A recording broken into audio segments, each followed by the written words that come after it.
आज मालमत्ता विभागाचे उपायुक्त, मालमत्ता व्यवस्थापक आणि आपल्या अतिक्रमण विभागाचे प्रमुख तसेच झोनल अधिकारी यांच्या समवेत फ्रूट मार्केट इथं जे काही समस्या होत्या त्या समस्येच्या अनुषंगानं तिथं पाहणी करण्यात आली।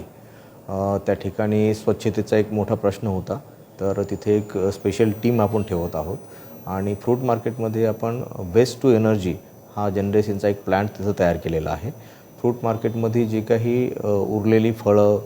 भाजी ही जी काही जैविक कचरा आहे, त्या जैविक कचऱ्यापासून आपण तिथं विद्युत निर्मिती करत आहोत। या ठिकाणी एक बाब अशीही लक्षात आली की फ्रूट मार्केटमध्ये बरेच जी गाळे आहेत तर त्याचं आणखी तिथं रिकामे पडलेले दिसून येतात आणि ह्या बाजूलाच गोलाईमध्ये जो काही रस्त्यावर येऊन अनधिकृतपणे जे हॉकर्स त्या ठिकाणी व्यापार करण्याचा प्रयत्न करत होते, त्या सर्व अनऑथराइज्ड हॉकर्स विरोधात महापालिका आणि पोलीस प्रशासनानं त्या ठिकाणी कारवाई केलेली आहे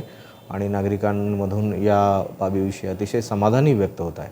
परंतु याचबरोबर महापालिकेनं या सर्व जे काही हॉकर्स होते त्यांच्याही उपजीविकेचा प्रश्न निर्माण होऊ नये म्हणून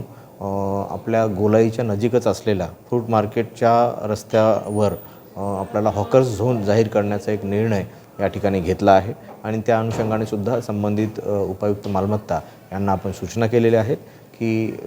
गोलाईमधील जे काही भाजी आणि फळ विक्रेते असतील त्यांना हॉकर झोन म्हणून फ्रूट मार्केटच्या रोडवर आपण त्या ठिकाणी घोषित करत आहोत आणि त्या अनुषंगाने तात्काळ कारवाई करण्याचे आपण आदेश दिलेले आहेत।